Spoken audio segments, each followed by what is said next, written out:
We had given John and Ashton time to get geared up and ready, and into the woods we went.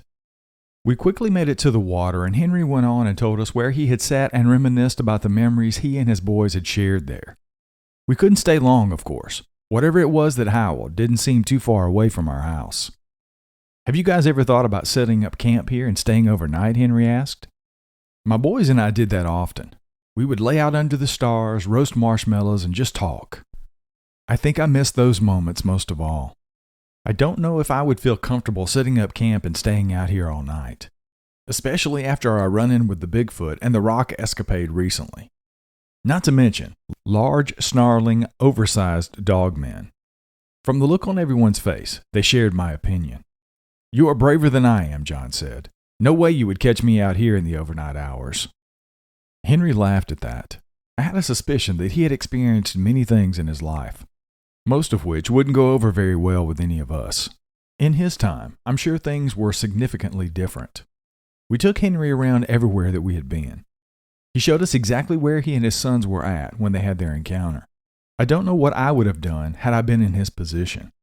I probably would have left the deer and hightailed it out of there, but I wasn't in his shoes, so I couldn't speak on that. I wouldn't be opposed to doing something like that. However, I don't think my wife would be too keen on the idea. What we experienced the other night was terrifying, that I'll admit, but it would give us more insight on their habits at night, Ashton spoke up. Connie looked at him like he had 5 heads. "You gotta be kidding me. You would stay out here?" I couldn't disagree with what he said. But from what I'd heard on the encounters I had listened to, most researchers came up with nothing if they went out with the intent to find something. Generally, the encounters happened to unsuspecting individuals who only had planned to go out camping and stargazing. Some just driving down the road. Not by someone setting up a base camp and really trying to get to the heart of what's going on. Even if I wanted to, not that I do, mind you, but you guys know good and well Marie would never let me stay out here either. I would almost have to be like a teenager and sneak out after she went to sleep, John snickered. Connie shot a sharp glance my way. "Don't even think about it," she said sternly. Just then, another howl rang out through the trees. We were all frozen where we stood. Henry let out a loud, melodic whistle. The noises around us fell silent. We all stood there waiting for something to explode from the trees, but of course, nothing did. Henry smiled at us and winked. I knew that didn't mean anything in reality, but if that's what he wanted to believe, that's fine. I'm not going to be the one to burst his bubble. We walked along looking at everything. Henry took us on a different route, however. We had never been this way, and I was kicking myself for not knowing that this land is also a part of mine and Connie's property. It was unlike any other portion that we had been through. I looked at John, and he just returned a shrug of his shoulders, indicating that he didn't know either. I was more determined than ever now, just looking at the expansive woods in front of us. Maybe the land closest to our house was only the outskirts of where both of these cryptids actually live. "So, if you go along here," Henry said as he pointed straight ahead, "there's another creek bed. It's a lot shallower than the first one by y'all's place, but it's nice just the same." Probably about a month after we saw this thing, I came walking back here and found me a footprint. I didn't have anyone to share it with back then. Only my boys would believe me. Everybody else just said I was living up to my quirky nature and dismiss it before I even finished the sentence. But this was a weird one. This one was shaped like a dog. I even said wolf back then, mainly because of the sheer size of it. "I also found a huge wolf print, Henry," Ashton said, "but this wasn't a regular-sized wolf, though." Henry cackled and slapped his knee. "You're right about that, boy. This isn't a wolf at all. This was from one of those hellhounds. I just didn't know that at the time. I'd only seen that one Bigfoot." I started thinking to myself that we needed to buy at least another dozen cameras, if not more, to put all the way out here. There are so many ways they can travel to and from here, and we don't even know how many there are. If I remember correctly what John told me, Bigfoot have family units, and based on dogs and wolves themselves, these dogmen should also be the same and travel in packs. We all stopped and took a break once we reached the creek Henry was telling us about. "How far back exactly does our property go, Henry? I never knew it came back this far." "If this truly is ours, we got more for our money than I thought," I said as I sat down on a large rock by the water. Ashton walked over and sat down. "I have a confession to make. I knew all this was back here. This is pretty much where your land stops. Just a little further past the creek, that is." I just wanted to get our family away from here, so I only set the price for what we paid for the house just to get out from under it. Henry laughed. That's why you got such a good price, boy. I did the same thing. Except you got an even better deal than old Mark did. Yeah, we borrowed more than the price of the house because we wanted to do restorations and stuff, Ashton went on. I didn't know at the time that I was buying the zoo from hell and that none of the restorations would get done before we had to move on. We sat listening to all the sounds around us and the water run across the rocks. This area really wouldn't be too bad for camping. It was cleared out with enough room for a tent and then space left over for a campfire. It would be peaceful just to hang out here. I left more determined than ever to make our whole property safe and usable. Suddenly, all the noises stopped. The only thing that could be heard were the breaths that each of us took and the water in the creek. Laser focused, we all looked around to see if there was any type of movement. Low chuffs were coming from somewhere in the woods, indicating that something knew that we were there. We were all standing now. John, myself, and Connie drew our weapons. That could be coming from either one of these creatures, Henry whispered. Be ready. Cautiously, we turned and started walking back, but we weren't alone. Something was pacing us just inside the woods. We all heard it. Henry broke the silence with another whistle. I cut my eyes at him. My adrenaline was pumping through my veins and my patience was wearing thin. I couldn't handle this half-cocked idea that a simple whistle would bring us protection and we could all skip merrily out of the forest. Henry lowered his head, sensing my irritation. I almost felt bad, but before I had a chance to, the growls come, one from beside us and one from directly behind us. We quickly picked up our pace, being sure not to run. That would be the worst thing that we could do. I didn't realize just how far we had come in. Getting back out was taking longer than it should have. Then my worst fear crept in. We're lost. I don't think this is the right way, guys, I said. It didn't take us this long to get to the creek. We all stopped and looked around. Henry walked a little way ahead of us. We walked the same way that we came in. We should be fine to go on ahead. It's a straight shot out of here. I was hot and tired. I was mostly tired of dealing with the bullshit going on and just wanted things to be normal. I was losing my cool and I felt it. But this was different. Yes, I was all the aforementioned things.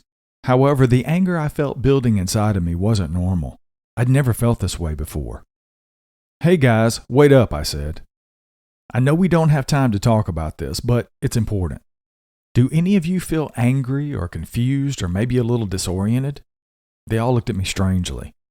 Maybe this was all me and it was just the heat getting to me. Connie, do you remember the first time we came to the water and I felt something strange when I pulled my gun? I asked you about it once we got back to the house. Connie thought for a minute. Yes, I do. You said you felt like that if you shot your gun, you would regret it. Okay, same way this time. But I'm so angry I could bend steel with my bare hands, and I don't know why. John walked over and put his hand on my shoulder. You could be picking up the energy from these dogmen. Maybe you're sensitive to them. It would prove to be useful, though. If that were true, we could tell when they were around. I felt as silly as Henry with his supposed whistling. What a dynamic duo we would be in the woods. This is all preposterous. Henry the Whistler and me the Hulk. So you guys really don't feel anything at all? They all shook their heads no. I was afraid of that. The only thing to do now is to keep going in hopes that they would leave us alone. We hadn't heard them growl anymore, so I could only assume that we were moving out of what they claimed as their territory. Henry turned out to be right after all. Not long afterwards, we reached the first creek and the clearing where I had shot the wretched beast. That of which still needed an answer. Do these things really come from another dimension? Do they hold certain powers to be able to restore themselves? Or do they bury their dead and the one that I shot was laid to rest somewhere away from here? None of these answers would be a surprise to me at this point. We have to do something, Connie said. We can come out here 100 times, but the results are always the same. The definition of insanity is doing the same thing over and over and expecting a different result. Nothing will be accomplished at this rate. Henry, you said let's chase them out of here, and that's what I intend on doing.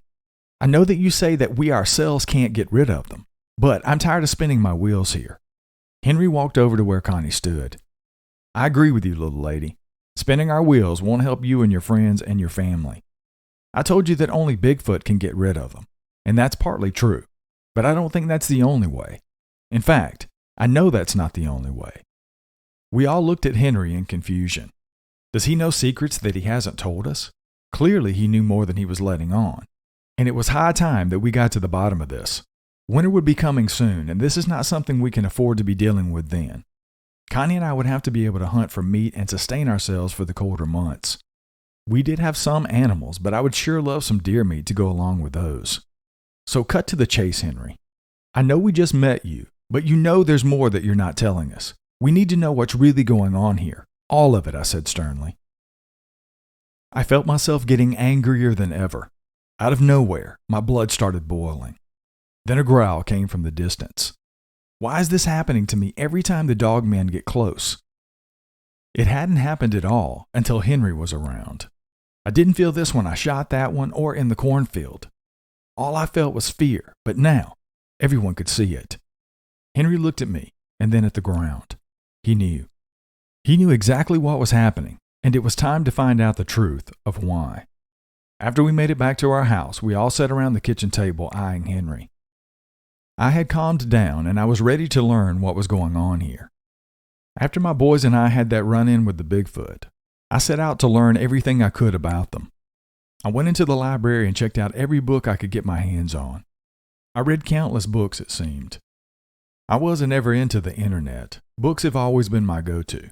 Anyway, I met a man who noticed my pattern at the library, and eventually he came up and asked me about it. He said that he had witnessed one himself and went on to tell me about his encounter. That's when I learned about the Dogman as well. He said that if you have Bigfoot on your property, then no doubt you also have Dogman. They go hand in hand, Henry said. John shifted in his chair. Yeah, I read the same thing when I was doing my research. And I heard a lot about it listening to those encounter shows. It's like they live together or something. Exactly, Henry went on. He told me that there was a way to keep them all away, but it would be a little risky. At that point, I was willing to do anything. I wanted to protect my wife, and I wanted to have time back with my boys in the woods. Armed with that knowledge, I went into the woods and did what the man said.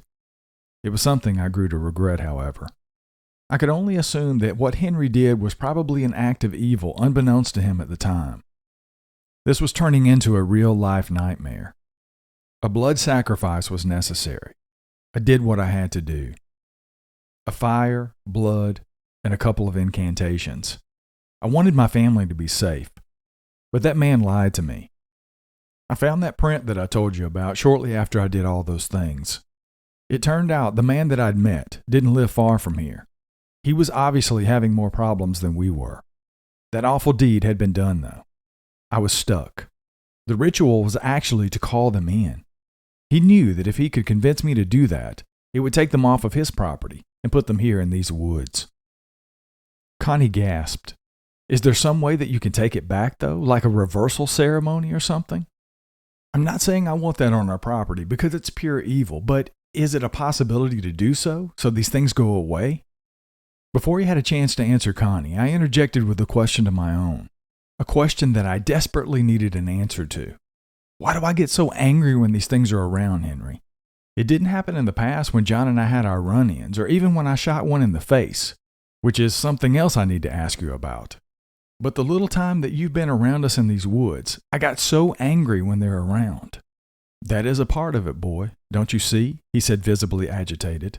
As part of the whole incantation, I threw that bit in there. Whoever was around me at the time in the woods would have plenty of warning if they came around. I knew I wouldn't be around anyone but my boys, and I wanted to make sure that they were protected just in case.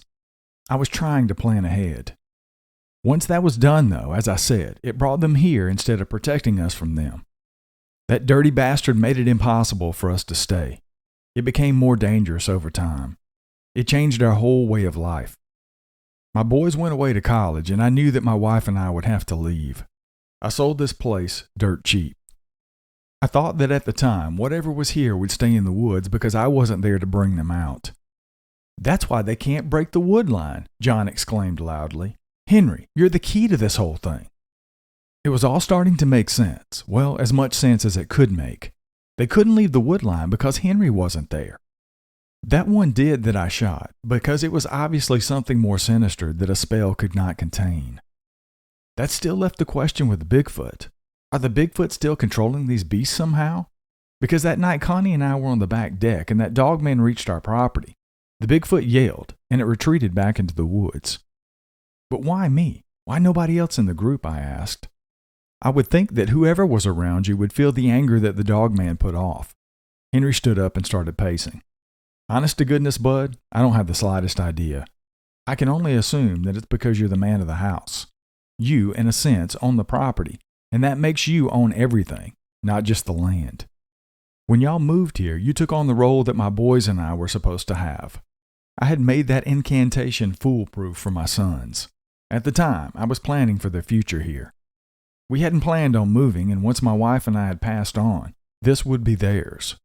You took that place, which means you don't feel any of the anger unless I'm around. They are my heirs, so it would have passed on naturally to them. But with you, I have to be here. Ashton had been quiet during all of this. I felt bad for him, but I was glad that it was me dealing with this and not him. He was young. I'd probably a good 20 years on him. There was no way that he and his family would have been able to handle all of this. It was a lot for me to deal with as well, but I think I have a firmer grip on it than he would. His goal would be to protect his family. My goal is Connie and myself. That's enough. I don't know how I would react with my wife plus 2 small children. He made the right choice by selling. So how do we break this, Henry? How can we make this go away? Connie asked. Henry sat back down and put his head in his hands. There's only one way, and it's not something I thought I would ever have to do. It's something I didn't want to have to do. Because of this dishonest man, the only way to break the sacrifice I made is with a sacrifice in return. What does that mean, a sacrifice in return? A sacrifice of what? John asked, concerned. The sacrifice to break this is me, Henry said with tears in his eyes. To put everything back the way that it was, it needs to be me to sacrifice myself. I never thought that it would come down to this. It wasn't supposed to. I made that blood oath on false pretenses. The way this was supposed to go is I would pass this on to my sons, the protection, not the curse. I didn't know that it was all based on a lie until it was too late. I'm glad that we all moved away from this place. Now they don't have to carry this. They're not ever coming back here, so this won't affect them. It's affecting me though, Henry, I yelled. Now I have to carry this. We have to deal with this on what is now our land. You can leave here anytime you want, but we still have to deal with these Dogmen and Bigfoot whether you're here or not. And what's the deal with these Bigfoot? Why are they here? Well, as you already know, they were here first. I'm sure they were here even before we bought the house. When we encountered what I know to be Dogman, that's when the Bigfoot whistled and called them off. I believe maybe the Dogmen were trickling in, but they were able to hold them at bay. That is, until I did what I did. Ashton spoke up. He had been taking in all this information and processing it the best way that he knew how. There has to be another way, though, Henry. If you made a sacrifice on false pretenses, couldn't you undo it in another way, not in the traditional sense? Ashton asked. Henry was silent. We all were. How is this even reality? I had taken a lot. Bigfoot throwing boulders at our heads, Dogmen trying to eat us, not being able to enjoy our property. The list was long and it seemed to grow every day. Now you throw in a kooky old man who supposedly did an incantation in the woods. It all sounds too fantastical to be real. But the fact of the matter is, this is happening. This isn't a dream. We are all part of it now. Let's do some research on this before we do anything crass, John said. We have more options than just books at our disposal now.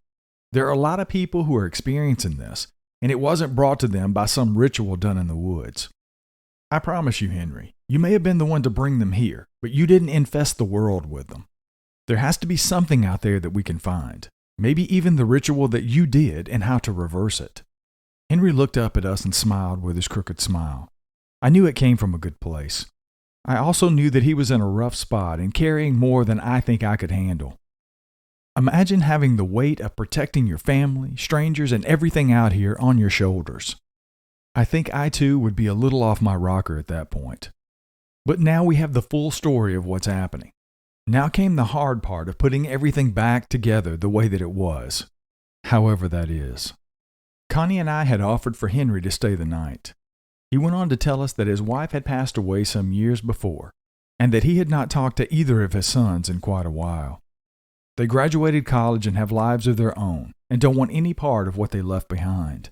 That also included Henry. It made me wonder if maybe he had told them what he had done.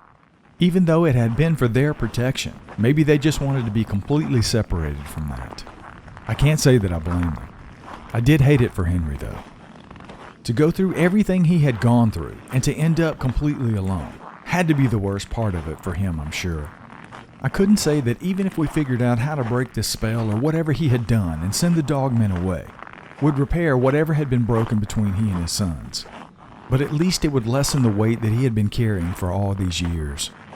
Later that night, Connie and I were laying in bed talking about everything. At one point, we even broke out into laughter, not believing that everything we had been going through and everything that we had heard could be true. We knew it was tough, and in our living room lay a lonely, broken man who had no one left but us. John called me the next morning. He had done some research on our property and was eager to tell us about it. Okay, so get this, John began excitedly. The property attached to yours used to be owned by Otis P. Welding.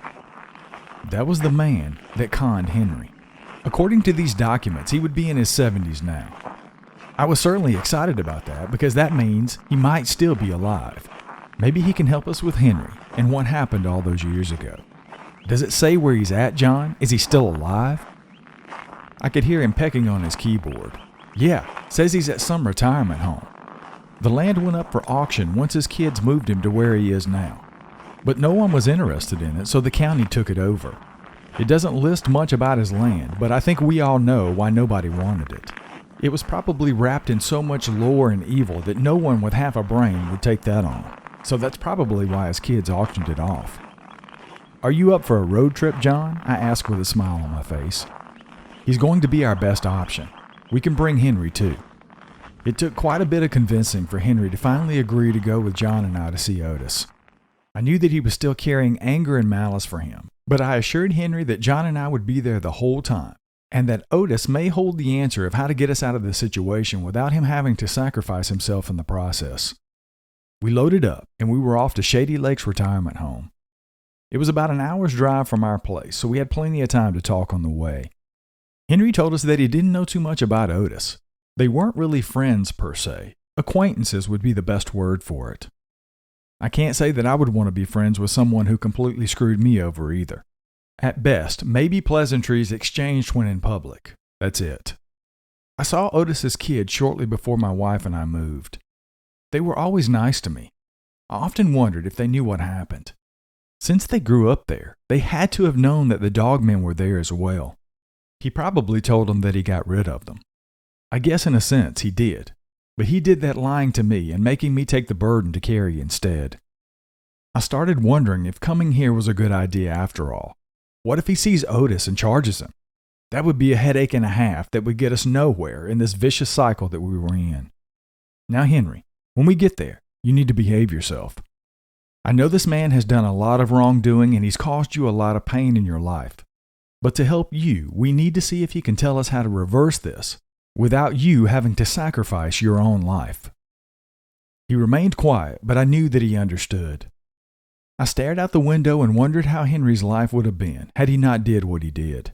He and his wife, living out their moments together on earth, knowing that their sons were taken care of, peaceful and happy. I could understand why there would be so much angst. Now Henry was alone, but it didn't have to be that way. We pulled up at the Shady Lakes retirement home about 20 minutes later. I once again reiterated to him that he needed to tuck all those feelings away, at least for the time being. If he wanted revenge, then get the revenge by reversing the curse. He nodded in agreement, and we went in. Yes, we're here to see Otis P. Welding, I said to the lady at the front desk. She met eyes with me. Not many visitors for him these days. I'm glad that he finally has some company. He's in his room, 111. That's just down the hallway here and to the right. I thanked her and we started walking. I didn't know which was worse, being in Henry's position or shoved in this box to live out your final days forgotten about. In a sense, they're both living the same ending. They were both alone. The only difference is that Otis isn't covered by a blood curse, so that made Henry's case a little worse. We walked down the sterile hallway. They had many different events taped to the walls for the residents to participate in, to bring at least some joy to their lives, but it was still an empty feeling all the same. We turned the corner and found Otis's room, just where the lady had said. When we walked in, we found who we could only presume to be Otis, sitting in a wheelchair facing the window with his back to us. I cleared my throat to gain his attention without startling him. "Mr. Welding?" Otis slowly turned from the window to face us. He met eyes with Henry and a scowl covered his face. "You filthy bastard! You ruined my life," Henry said.